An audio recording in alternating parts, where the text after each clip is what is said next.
In the 1950s, the flying saucer became the definitive shape of tomorrow. Concepts like deep space travel moved out of pulp magazines and into mainstream theaters. Millions of people sat in the dark, absorbing a highly specific vision of what extraterrestrial contact and artificial intelligence would look like. Long before a machine could calculate a single complex decision, authors like Isaac Asimov were already hard at work drafting the 3 laws of robotics. We were attempting to impose a strict ethical order on non-human intelligence decades before the hardware even existed. These stories did more than provide entertainment. They standardized our expectations. By the time the space age actually arrived, science fiction had already provided the blueprints for how our technology was supposed to look and behave. But looking up at the sky and assigning immense, unseen power to what we don't understand is a very old human habit. Writers like Erich von Däniken built massive followings by arguing that early human civilizations encountered visiting alien intelligence, recording those visitors as divine creators. Anthropologists observe a similar reaction in modern times, known as a cargo cult. When an isolated society encounters vastly superior, incomprehensible technology, they often attempt to replicate the physical shapes and rituals of that technology to summon it back.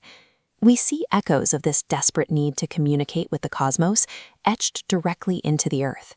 Massive geoglyphs carved into the desert floor, designed to be read by something looking down from above.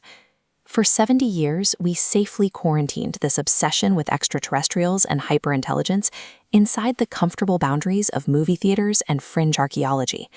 Then, the entire safety net finally broke. In May 2026, the United States government opened the vault on over 160 previously classified files regarding unidentified aerial phenomena. Directed by a multi-agency task force under the Trump administration, the release ripped these sightings out of the realm of speculation and placed them firmly on the desks of military intelligence. The documents contained hundreds of encounters, including a detailed account from the Apollo 11 mission. Astronaut Buzz Aldrin reported observing a sizable, unexplained object tracking near the moon. The public historical record of the Apollo missions is clean and triumphant, but the raw reports cite intense flashing lights in deep space and illuminated objects that defied standard jet propulsion. The speculative, low-budget science fiction scripts of the 1950s suddenly possessed the heavy weight of verified military reality. This chart shows the timeline of government UAP disclosure, intersecting perfectly with the deployment curve of artificial general intelligence in 2026. Non-human intelligence is arriving from the sky and server racks simultaneously. Meanwhile, humanity is aggressively mapping and staking sovereign claims across the lunar surface. Missions like Artemis II are orbiting the dark side of the moon, moving past pure scientific exploration to establish a permanent human foothold in space. We are actively engineering the exact type of spacefaring, hyper-intelligent capabilities that ancient cultures once attributed to visiting gods. Living through the arrival of both non-human intelligence and off-world disclosure triggers severe cognitive dissonance. Pastors and theologians are holding emergency briefings with intelligence officials. They are struggling to prepare their congregations for a reality where the human creation story might have to share the stage with other galaxies. The passive era of watching the future on a screen is dead. Today, every piece of data we generate turns us into non-consensual system testers, constantly training immortal AI architectures just by living our lives.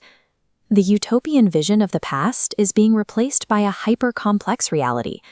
As we navigate declassified files and autonomous machines, the traditional idea of a human-only world is giving way to a map that includes agencies we are only beginning to acknowledge. The time for cinematic wonder has passed. When deep space encounters and humanoid robots cross into daily life, the unimaginable simply becomes the norm. We are no longer waiting for the future to happen. We are living inside the runtime environment, the stage where the speculation ends and the actual execution begins.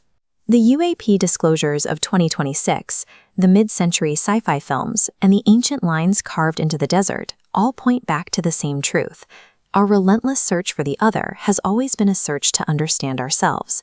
With non-human intelligence and off-world phenomena now documented facts, we can no longer define our identity in isolation. We have to decide what it means to be human when we are no longer the only perceivers of this reality. The boundary between what we imagine and what we inhabit has dissolved. Our primary task is no longer speculating about a distant future, but managing the reality we've already built and the secrets we finally declassified.